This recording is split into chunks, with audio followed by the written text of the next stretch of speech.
আজকে inside kitchen চ্যানেলে তোমাদের সাথে শেয়ার করতে এসেছি একটা নতুন রেসিপি নিয়ে। রেসিপিটা ভীষণই ইউনিক। এইটা যেটা দেখতে পাচ্ছ এটা কিন্তু হচ্ছে ধনেপাতার আচার। আসলে সারা বছর ধরে কিন্তু ধনেপাতা পাওয়া যায় না। শীতকালে ধনেপাতা যতটা স্বাদগন্ধ থাকে, সারা বছরে কিন্তু ধনেপাতা সেইভাবে থাকেও না, পাওয়াও যায় না। তাই এইভাবে যদি একটু আচার বানিয়ে রেখে দেওয়া যায় তাহলে কিন্তু সারা বছর ধরে ধনেপাতার স্বাদ পাওয়া যাবে। গরম ভাতে বা মুড়ি মাখাতে বা পরোটার সাথে যে কোনো কিছুতেই কিন্তু এই ধনেপাতার আচারটা খেতে দারুণ লাগে। এটা মোটামুটি 1 বছর তোমরা সংরক্ষণ করতে পারবে ফ্রিজে রেখে। আর যদি তোমরা কয়েক মাস রাখতে চাও সেটাও বলে দেবো কিভাবে তোমরা কয়েক মাস এটাকে সংরক্ষণ করতে পারবে। তাহলে চলো কি করে বানালাম এই ধনেপাতার আচারটা আর কিভাবে সংরক্ষণ করব সবটাই বলে দেবো আজকের এই রেসিপিতে। ধনেপাতা আচারটা বানাবার জন্য আমার লাগবে তেঁতুল। তেঁতুলটাকে তবে প্রথমে একটুখানি ধুয়ে আমি গরম জল দিয়ে ভিজিয়ে রেখে দেব, যাতে করে পাল্পটা ভালো করে বেরিয়ে যায়। তা এটাকে চলো পাশে রেখে দিই, এটা একটু ভিজতে থাকুক, ততক্ষণে দেখিয়ে দিচ্ছি ধনেপাতাটাকে কি করতে হবে। এখানে আমি বড় বড় আকারের বেশ একটুখানি ডাঁটালা ধনেপাতাগুলো নিয়েছি। আচ্ছা, এই ধনেপাতাগুলোকে প্রথমে একটুখানি ডাঁটগুলো কেটে নিয়ে এর মধ্যে যা যা নোংরা থাকবে সেটা পরিষ্কার করে নিতে হবে। পরিষ্কার করে নিয়ে এটাকে ভালো করে ধুয়ে নিতে হবে, কারণ জানো ধনেপাতাতে প্রচুর নোংরা থাকে, তাই খুব ভালোভাবে ধনেপাতাটাকে ধুয়ে নেব। এরপর যেটা করতে হবে সেটা হচ্ছে এই যে ধনেপাতাগুলোকে যে আমি ধরো জল থেকে তুলে নিলাম, এগুলোকে এবার একটু শুকাতে দেব। তার জন্য এরকম একটুখানি থালার মধ্যে আমি এটাকে শুকাবো, কিন্তু তার আগে যেহেতু ধনেপাতাটা অনেকখানি বড়, তাই আমি এটা 2 টুকরো করে নিচ্ছি। একটু ছোট হয়ে গেল এতে করে। এবার আমি থালার মধ্যে এটাকে ভালো করে বিছিয়ে দেব। দিয়ে এটাকে কিছুক্ষণের জন্য, মোটামুটি আধা ঘন্টার জন্য আমি এটার মধ্যে হাওয়া লাগাবো, যাতে করে এই যে এক্সট্রা জলটা রয়েছে সেটা যেন শুকিয়ে যায়। এবার আচারটাতে দেওয়ার জন্য একটা মশলা বানিয়ে নেব। মশলাটা বানাবার জন্য কি কি আমি মশলা নিচ্ছি সেটা আমি বলে দিচ্ছি চলো। এখানে নিয়েছি 1 টিস্পুনের মতো নিয়েছি পাঁচফোড়ন, আর নিয়েছি 1 টিস্পুনের মতো কালো সর্ষে, 1 টিস্পুনের মতো সাদা সর্ষে, এটা অপশনাল, থাকলে দেবে, নাহলে দিতে হবে না। 1 টিস্পুনের মতো দিয়েছি মৌরি, আর 1/4 টিস্পুনের মতো দিয়েছি এখানে মেথি। খুব বেশি মেথি দেবে না, নাহলে তেতো হয়ে যাবে। আর এখানে ঝালটা যে যেমন খাবে সেরকমই লঙ্কা দেবে। আমি এখানে মোটামুটি একটু ঝাল ঝাল করবো বলে 6খানা লঙ্কা দিয়েছি। এবার এগুলো শুকনো কলায় ভালো করে একটু ভেজে নেব। যতক্ষণ না সুন্দর একটা গন্ধ বেরোচ্ছে ততক্ষণ কিন্তু লাল লাল করে একটু ভাজতে হবে। গ্যাসের ফ্লেমটাকে মিডিয়াম রাখবে, নাহলে কিন্তু মশলাগুলো পুড়ে যাবে। ব্যাস, এটাকে এবার ঠান্ডা হতে দিয়ে দিলাম মশলাটাকে। এবার ওই ফ্রাইং প্যানের মধ্যেই আমি দিয়ে দিচ্ছি ধনেপাতাটাকে। ধনেপাতার মধ্যে এক্সট্রা যে জলটা রয়েছে সেটাকে এবার টানিয়ে নিতে হবে। তার জন্য এখানে ফ্রাইং প্যানটাকে আমি গ্যাসে চাপিয়ে দিয়েছি, দিয়ে আমি এটাকে একটু হাই ফ্লেমে রেখে দেখো এইভাবে ধনেপাতাটাকে শুকিয়ে নিচ্ছি। যতটা পারবে জলটাকে কিন্তু টানিয়ে নিতে হবে। ধনেপাতার মধ্যে জল থাকলে কিন্তু ধনেপাতার আচারটা বেশি দিন ভালো থাকবে না, পচে যাবে। এবার যেটা করব সেটা চলো বলে দিই। এই যে ধনেপাতাটাকে বেশ একটু সুন্দর করে শুকিয়ে নিয়েছিলাম, এটাকে গ্রাইন্ডারে দিয়ে একটুখানি পেস্ট করে নিয়েছি। তবে পেস্ট করার সময় খেয়াল থাকবে যেন এই ধরনের কিন্তু একটু ছিবড়ে ছিবড়ে টাইপের হয়, একদম যেন মিহি পেস্ট না করো। কারণ কি এই মানে ছিবড়ে ছিবড়ে ভাবটা থাকলে কিন্তু ধনেপাতার আচারটা খেতে বেশ মজা লাগবে। এবার যেটা করব সেটা হচ্ছে যে তেঁতুলটাকে আমি গরম জল দিয়ে ভিজিয়ে রেখেছিলাম, তার থেকে এবারে আমি এরকম চটকে চটকে পাল্পটাকে বার করে নেব। এর মধ্যে যে ছোটো ছোটো যে বীজগুলো থাকবে বা দানাগুলো থাকবে সেগুলোকে ফেলে দিও। আমি যেভাবে দেখো চিপে চিপে বার করে ফেলে দিচ্ছি ঠিক এইভাবেই।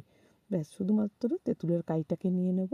এবার যে মশলাটাকে আমি এখানে ঠান্ডা করতে দিয়েছিলাম সেটাকে গ্রাইন্ড করে নিয়েছি। এইভাবে একটু ভাঙা ভাঙাভাবে কিন্তু গ্রাইন্ডটা করো, তাহলে কিন্তু মশলাটার স্বাদটা ভালো লাগবে আচারে। এবার সবথেকে শেষে প্রচুর পরিমাণে একটু তেল দিয়ে দিতে হবে। এখানে মোটামুটি আমি 1/2 কাপের মতো সর্ষের তেল দিয়েছি। দিয়ে আমি তেলটাকে এবার একটু গরম হতে দেব। গরম করে এর মধ্যে দিয়ে দেব 1 টিস্পুনের মতো পাঁচফোড়ন। এটাকে একটু ফোড়ন হিসাবে দিলে পরে কী হবে, তেলের বেশ গন্ধটা কিন্তু পাঁচফোড়নের সাথে মিশে খুব সুন্দর একটা অ্যারোমা আসবে। তাই অবশ্যই কিন্তু এই প্রসেসটা করো, তবে কিন্তু কি আচারটা খেতে ভালো লাগবে। এবার দিয়ে দেবো আরও কটা শুকনো লঙ্কা। এখানে মোটামুটি 4টে শুকনো লঙ্কা দিয়ে দিয়েছি, তবে খুব বেশি ভাজবো না, হালকা ভাজা করব এই শুকনো লঙ্কাগুলোকে। এবার দিয়ে দেব কিছুটা রসুন। রসুনগুলোকে আমি একটু থেঁতো করে দিয়েছি, যাতে করে গন্ধটা তেলের সাথে খুব সুন্দরভাবে আসে। তাই এইভাবে রসুনটা দিয়ে দিলাম, তবে রসুনটাকেও কিন্তু খুব বেশি ভাজবো না, জাস্ট হালকা একটু শ্যালো ফ্রাই করব যাতে করে গন্ধটা তেলের মধ্যে চলে আসে।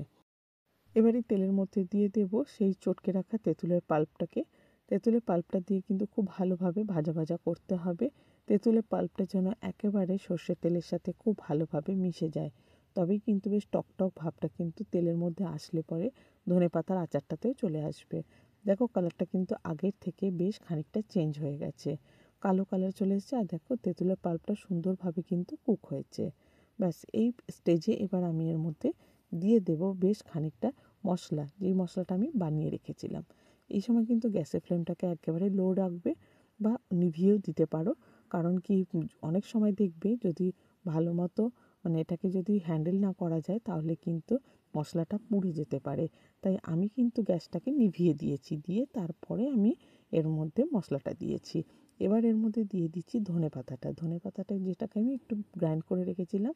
দেখো এরকম ছিবে ছিবের মতো এই ধরনেরই কিন্তু টেক্সচারটা রাখবে, তবেই কিন্তু আচারটা খেতে ভালো লাগবে।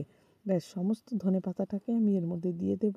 প্রথমে তো একটু ভালো করে মিক্স করে নেব, তারপর এটাকে গ্যাসটাকে জ্বালিয়ে এটাকে খুব ভালোভাবে কুক করতে হবে। অনেকে কিন্তু আবার ধনেপাতাটাকে মিশিয়ে এবার রোদের মধ্যে দিয়ে এটাকে সংরক্ষণ করে, কিন্তু আমি এইভাবে করি না, কারণ এইভাবে কী হবে না, ধনেপাতার আচারটা খুব সহজেই কিন্তু নষ্ট হয়ে যেতে পারে। একবার যদি গ্যাস জ্বালিয়ে এটাকে খুব ভালোভাবে কুক করে নাও তাহলে কিন্তু ধনেপাতার আচারটা 6 মাসের মতো কিচ্ছু হবে না। তাই সবসময় চেষ্টা ওই জন্য আমি করে থাকি কি, যে একটু ধনেপাতার আচারটাকে গ্যাস জ্বালিয়ে খুব ভালো মতো কুক করে নিই। ঠিক ততক্ষণ কুক করতে হবে যতক্ষণ না এই ধনেপাতার মধ্যে যে রসটা রয়েছে টেনে না নেয়। দেখো প্রথম অবস্থায় কিন্তু বেশ অনেকটা জল রয়েছে, সেটা দেখে বুঝতে পারছো। যখন দেখবে এটা খুব ভালোভাবে কুক হয়ে যাবে তখন দেখবে এর মধ্যে কিন্তু আর কোনো জল থাকবে না, তখন দেখবে এই ধরনের তেল ছেড়ে আসছে আর কালারটাও দেখো চেঞ্জ হয়ে গেছে। এর বেশি আর কুক করার দরকার নেই। এবার গ্যাসের ফ্লেমটাকে বন্ধ করে দেবো আর এর মধ্যে দিয়ে দেবো এবার একটু ভিনিগারটা দিলে পরে কি হবে, মানে আচারটা কিন্তু অনেক দিন ভালো থাকবে, 6 মাসের মতো। আর যদি কেউ ভাবো যে আচারটাকে ফ্রিজে রাখবে সেক্ষেত্রে কিন্তু ভিনিগার না দিলেও চলে। তা যাই হোক গিয়ে আমি এখানে একটু ভিনিগার দিয়ে দিই সব সময় আচার বানাবার ক্ষেত্রে, এতে করে রিস্কটা থাকে না নষ্ট হয়ে যাওয়ার। ব্যাস এবার একটুখানি আচারটার সাথে ভালো করে মিক্স করে নিলাম এই ভিনিগারটাকে, যাতে করে আচারটা আমার নষ্ট না হয়ে যায়। আরেকটা কথা বলে রাখি, যদি কেউ ভাবো তেলের পরিমাণটা একটু বেশি রাখবে সেক্ষেত্রে তেল আলাদাভাবে গরম করে এই সময় কিন্তু তোমরা এই ধনেপাতার আচারে তেলটাকে অ্যাড করে দিতে পারো। আর যদি ভাবো যে আমার মতো একটু বেশি ঝাল খাবে তা সেক্ষেত্রে এই সময় যে আমি দেখো চিলি ফ্লেক্স একটু মিশিয়ে দিলাম। তা এটা পুরোপুরি কিন্তু অপশনাল, যদি কেউ কম ঝাল খাও সেক্ষেত্রে চিলি ফ্লেক্সটাকে অ্যাভয়েড করে দিতে পারো। ব্যাস রেডি হয়ে গেল ধনেপাতার আচার। এখন কিন্তু বাজারে ধনেপাতা প্রচুর সস্তা, একদম নিয়ে এসে বানিয়ে রেখে দাও, বছরভর বসে এই ধনেপাতার আচারের মজা নাও। কেমন লাগলো রেসিপিটা কমেন্টে কিন্তু জানাতে ভুলে যেও না। আমার চ্যানেলে থাকা নতুন বন্ধুদের বলবো, যদি রেসিপিটা ভালো লেগে থাকে তাহলে অবশ্যই একটা লাইক করে দিও আর নিজের টাইমলাইনে শেয়ার করে রেখো, যাতে করে যখনই ধরো বানাতে ইচ্ছে করবে খুব সহজেই যেন খুঁজে পাও তোমরা। তার জন্যই বলছি টাইমলাইনে শেয়ার করে রাখলে পরে এই একটা সুবিধে থাকে। নতুন বন্ধুদের বলবো যারা এখনও চ্যানেলটাকে সাবস্ক্রাইব করেনি চ্যানেলটাকে সাবস্ক্রাইব করে নিতে।